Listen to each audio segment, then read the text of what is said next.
Hello and welcome to On the Table. We're broadcasting on RTM Click and MyTV's Berita RTM channel 123, which is also live streaming on YouTube.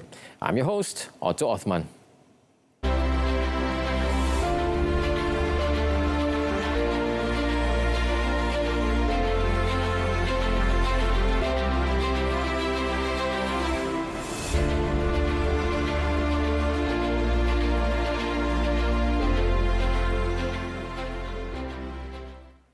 On 24th January, Reuters, an international news agency, published an article titled Southeast Asian Cities Among World's Most Polluted ranking shows. According to the article, Ho Chi Minh City placed as the second most polluted city, followed by Phnom Penh in fourth and Bangkok in fifth, based on data from the air monitoring organization IQA Air. Now, joining us today to discuss today's topic, Building a Greener Future, urban planning strategies across Asean. We bring to you in the studios right now Professor Dr. Rasmi Muhammad Hussein, Professor from the Kuliah of Architecture and Environmental Design, International Islamic University, Malaysia, IIUM. Professor, welcome to the show and thank you very much for coming to the studio. Now, Prof, without further ado, could you tell us, a little bit further on the particular cleanliness when it comes to the topic in Malaysia here. What are the current issues in terms of cleanliness in Malaysia? Okay. Bismillahirrahmanirrahim. Assalamualaikum warahmatullahi wabarakatuh. So when we talk about the cleanliness issues in Malaysia, but before that, can we go back to the idea of what is cleanliness first? So we heard a lot that cleanliness is, we learned about cleanliness since our preschool in terms of education. Now we come to, apart from education itself, we come to this idea of how we're going to practice it in our daily life. So I like to bring back to the idea of understanding the keywords of the cleanliness itself, which is clean. As an individual, from micro scale of ourselves, clean, we have to make sure everything cleans and so on and so forth. That is individual point of view. Then when we join to the society, there's another level that we have to put forward. This is big issues that we have to tackle on. So from the micro scale of ourselves, it comes to the macro scale in the context of individual in the community and so on. And then cleanliness is not only individual practices, it should come with a collective from others and so on. So that to make sure that the cleanliness is ongoing process and ongoing practices from ourselves. So it's very important for us to strengthen this or to practice this along the way with our daily life and so on. But this is not a normal, or this is not a new issue. Cleanliness has been going on for a couple of years. Even during our younger days, we have been taught to be clean, especially at home and in our rooms. But we still see, in terms like what you just said, in the macro prospect of things, there's still litters, there's still people littering, there's still clogged pipes. So how do we tackle these kind of issues in a broader scale? I would like to go back to the idea, the way we practice for ourselves in our small compartment, for example. So when we go out, how that bring to the society? So we do that in our practices, but when we go out, we still, the mindset should be clear that we have to practice also in the context of macro scale as well. So this is the one that we have to tackle, how we practice and bring to this macro scale when we involve with the society and so on. So the practice should be not only end up at certain area, but to continuously practice along with other society and so on. That's the current issue that everybody's facing nowadays. Yes, we can see that in certain areas, particularly in the urban areas where some parts are clean while some parts are not. It all depends on the public's perception towards how clean they can actually that particular location. But then again, when it comes to cleanliness as well, pollution also comes to mind. So what about pollution issues in the country? So the one that we just discussed just now is about cleanliness. So the cleanliness is very important. So we have numbers of issues, for example, in the public areas, in the water sides of areas, for example, in particular urban areas. So when these cleanliness issues become increased, then it links with the pollution. So the issues of cleanliness are always linked with the pollutions. When the area is polluted, and then there's another relationship to this particular potential health risk and so on. So we have to tackle the issues of cleanliness in order to make sure that there's a reduced in the context of pollution itself. So this interrelationship contact within this cleanliness and the pollution issues.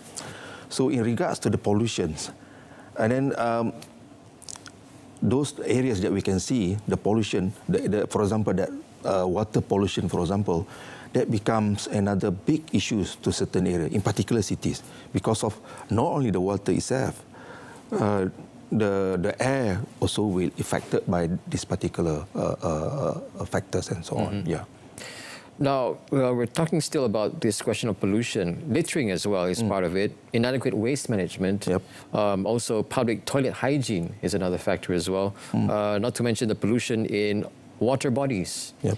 Now, how are we supposed to tackle this situation, even though we've learned this already in a more broader scale, or specifically our parents already have taught us how to be clean, but then there are still situations where pollution is still visible, particularly in urban areas. Yep. So how do you propose do we tackle this situation when it comes to this issue? I think it's most important when we talk about this level of pollution issues and so on. Yes.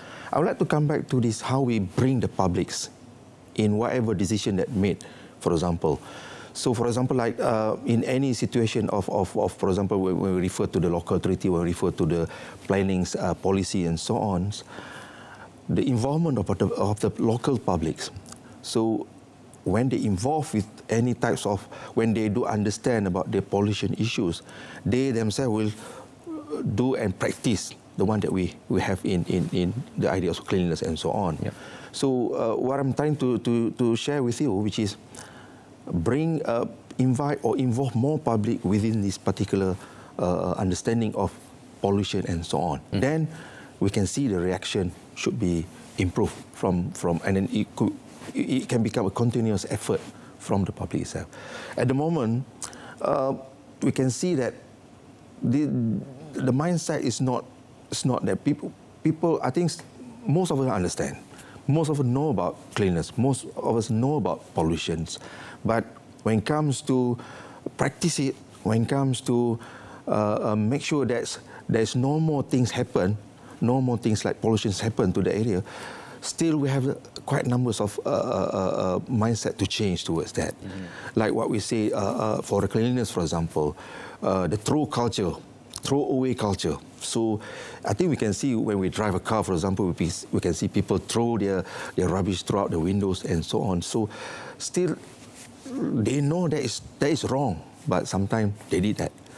That's what we call throw-away culture.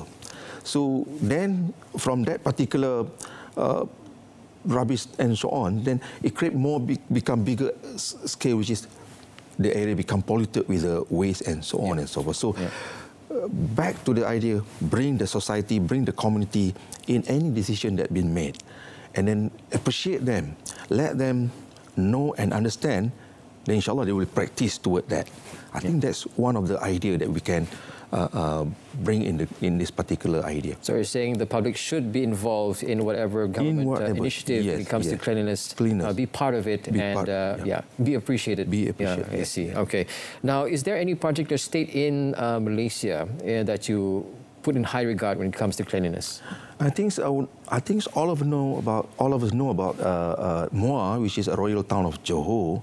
I think way back in 2017, it was crowned as the third cleanest cities in Asian cities. Wow. I think that give impact to us. How this Bandar Muar, for example, can come up to that particular level.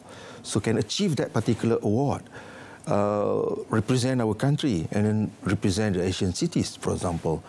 And then another question that I would like to bring when we describe about Muar, so how the Municipal Council of Muar come up with efforts and visions and their own mission and their own initiative to make sure that this is the thing that they have to do in order to achieve that cleaner city, for example, and so on. So, and then next, what we should take from this initiative happen to be done by the Muar Municipal Council, then how it brings to others local treaty as example and so on. And then not only Muar, we have also Putrajaya, for example, our cities of administration. I think you can see quite tremendous of effort being conducted by the Putrajaya Corporation, for example, in order to make sure they have this particular effort towards avoiding from cleanliness issues and pollution issues. Yeah. And then Putrajaya, we have Taiping, for example, issue. They have their very strategic effort to come up with this particular. So we're not only focusing on the municipalities, but also in other agencies involved in terms of cleanliness as well. When it comes to this, particularly when it comes to behavior of the Muar residents who actually take care of the cleanliness and do not throw rubbish everywhere. Yeah, that's also part and parcel of how it still maintains cleanliness. We don't know how Muar Municipal come up with the campaigns, program, and many things. But throughout the media, social media, we can see it shows that the public is really aware and they understand, they're aware, and they practice. So these 3 steps is very important. So when they understand, they should practice. When they practice, and then they got the results. So this shows that, again, the one that I mentioned just now, public participation, community involvement, not only for this is involving all communities. So from the school children up to the officers, up to the shop owners, stall owners, they all behave, the mindset is changed toward that particular direction, campaigns and effort. So then we can see within local government and the community, there is a link or there is a relationship very strong. Yes. So this is what we have to build up to, not only for Muar, but throughout the whole country. So, So that's where we can see that the collaboration is very tight and very important. Now, going back to the question of ASEAN, now what are the challenges of cleanliness and pollution across ASEAN countries that you think, since even in Malaysia we're having this issue, how in a bigger scale can we address this issue? I think in the context of Asian countries, for example, one of the biggest issue, rapid urbanization.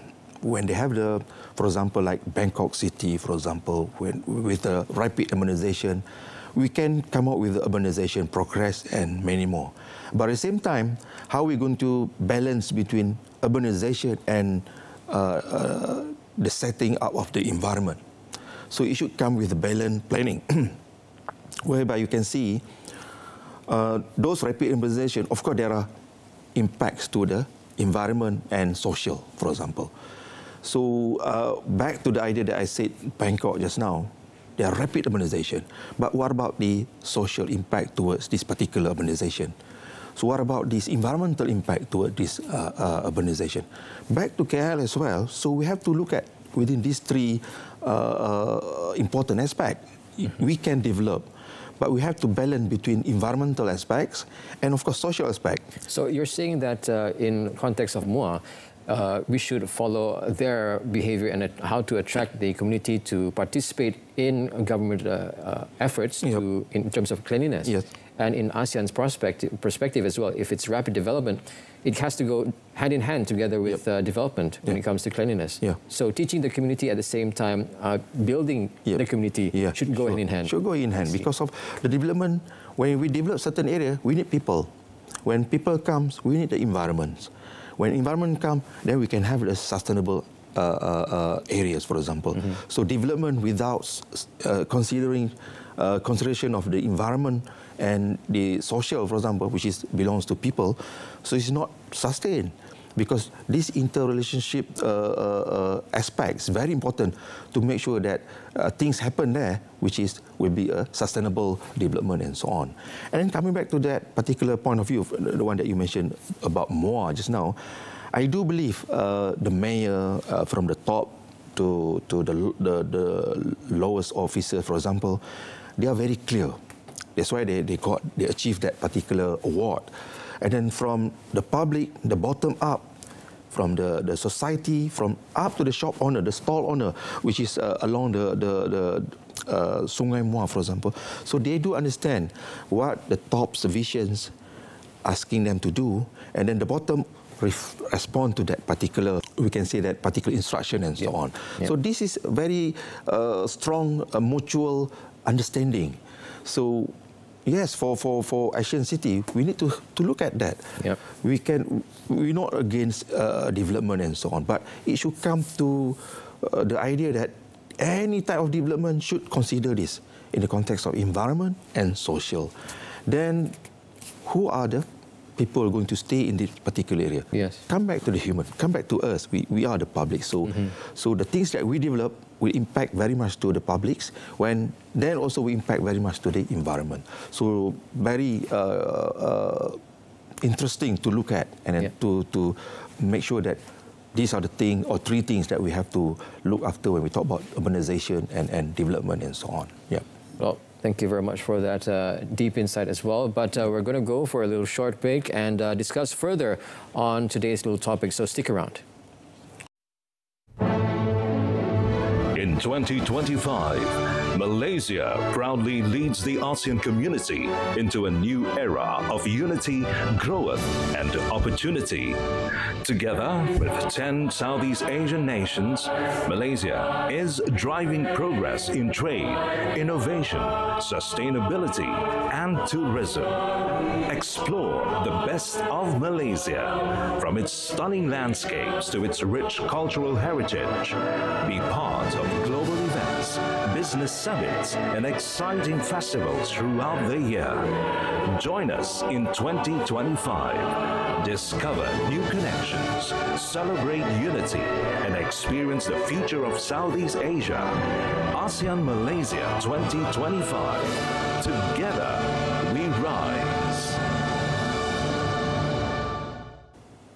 Welcome back. We're speaking to Professor Dr. Muhammad Ramzi Muhammad Hussein, Professor from Kuliah of Architecture and Environmental Design, International Islamic University, Malaysia, IIUM, on the topic of building a greener future, urban planning strategies across ASEAN. Now, Professor, how sustainable urban landscape planning actually helps out in terms of cleanliness and pollution? When we talk about urban landscape, which is come to my profession, my background, which is in landscape architecture. So the one that I said just now, we should talk about when any development comes in, we have to consider three main aspects, which is the environment, the social, and the development itself. I like to bring forward the idea of, which is currently talked by other developed countries, which is on blue infrastructure, and the other one is green infrastructure.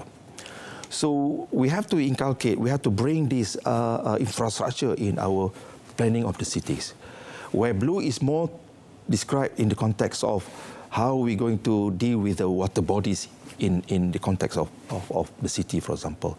And then green is more toward natural spaces, the environmental areas that we have to concern on. So within this blue and green infrastructure, so this infrastructure should be very as a main thrust to any type of development.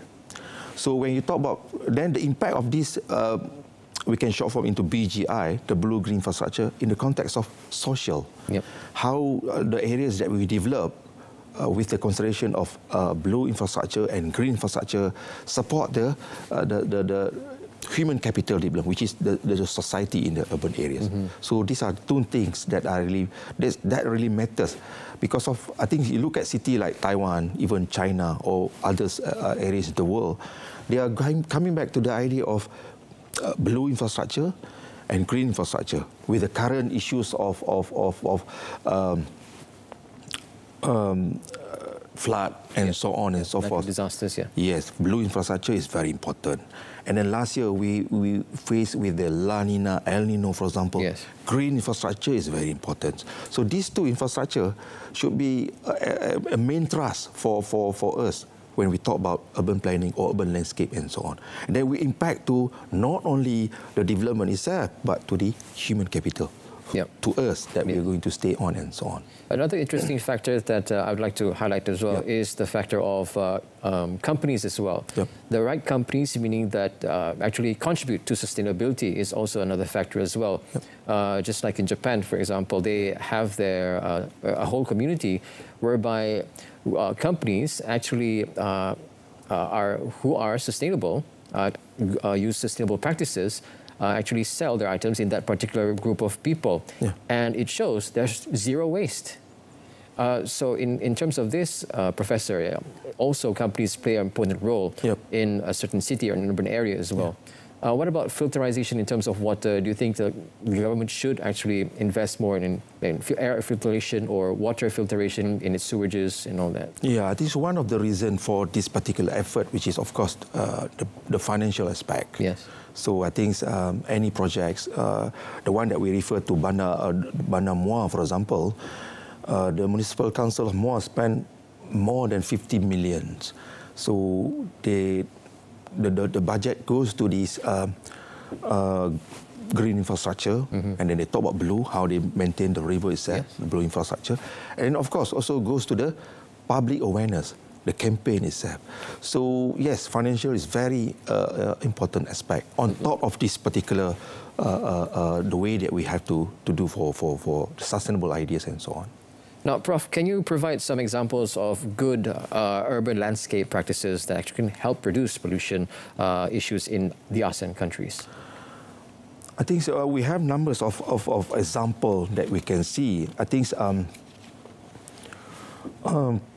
I like to refer to Putrajaya, for example, in our country, for example. Putrajaya, which is, we have this during the development or the master planning of Putrajaya, so they come out with 37% of the total development, which belongs to the open space. Okay. So when you have this 37% of the open space given to the city of Putrajaya, that means it shows that how importance of environment and then how it gives impacts to the local community and so on. Now, right after how many years Putrajaya has been developed, and then people stare, and then you can see all the buildings and so on, then you can see the impacts, the environment and so on, towards the particular, how the urban landscape contribute to this successful design of this, the city of Putrajaya. Okay. So one of the example I can share, which is Putrajaya. And then the other part, which is Taiping. I think all of us know about Taiping, right? We've been to Taiping. So there's effort also by the local council there, whereby they come up with quite numbers of initiatives. So Taiping also one of the cities that won quite numbers of awards, which is in regards to against the pollution, against the come up with a good cleanliness concept and so on and so on. So these two cities in the context of Malaysia. And then if you go abroad, I think close to us, which is our south neighbor, which is in Singapore. I think you can see they have a tremendous project, tremendous ideas, tremendous budget and so on to develop a tremendous idea towards this particular avoiding from pollution issues and cleanliness issue.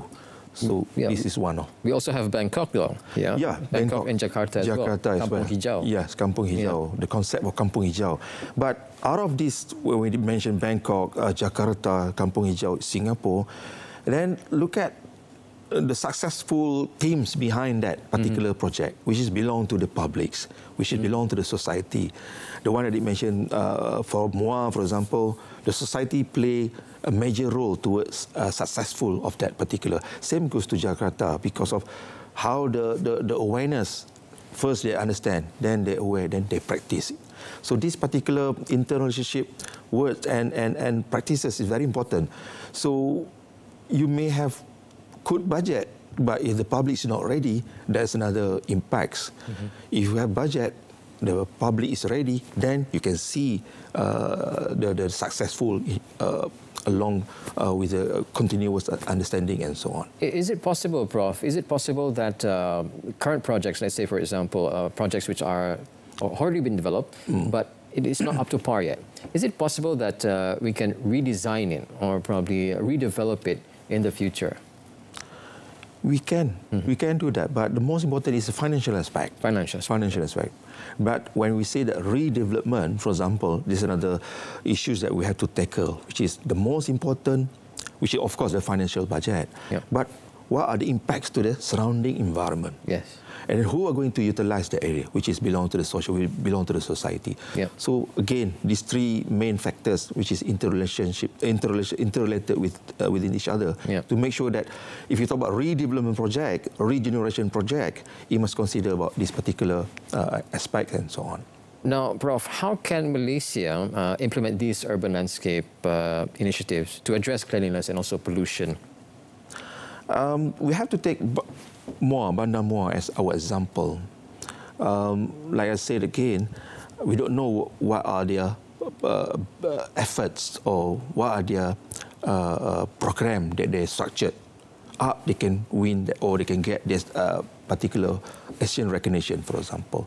So why not we take Bandar Muar, for example, as example, and then we can bring in the context of how much money they need for that particular project, and then what are the effort that they put in online to achieve that particular achievement or award, for example.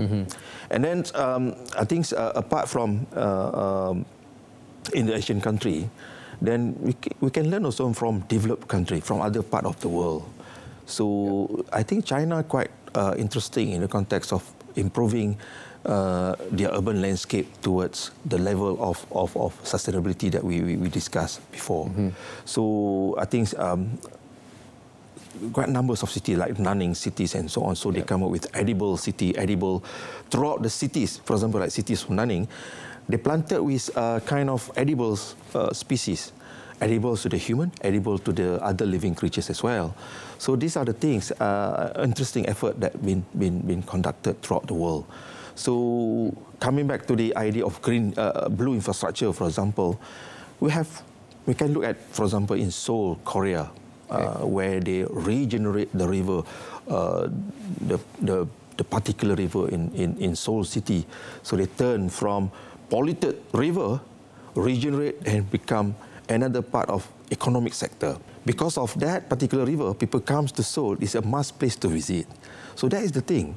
But I can share with you one example that Sungai Melaka did. I think Sungai Melaka did quite tremendous job. Or even they won quite numbers of awards, which is they revitalized the Sungai Melaka itself. So I think then of course the tourism comes in, whereby during the school holiday people like to have the boat cruise, the river cruise and so on and so forth. So these are the things that we talk about urban landscape design, which is back to the idea of blue and green infrastructure. Thank you so much, Professor. That's all the time that we have for On the Table this evening. We've been speaking to Professor Landscaping Architect, Dr. Muhammad Razi Muhammad Hussein from Kuliah of Architecture and Environmental Design, International Islamic University, Malaysia, IIUM. And a repeat of this episode's broadcast can be viewed again at the same time tomorrow and subsequent days on both RTM Click and my TV's Berita RTM channel, as well as Berita RTM YouTube channel. Now, till next Thursday, we'll be discussing another topic of interest. I'm Monto Othman, signing off.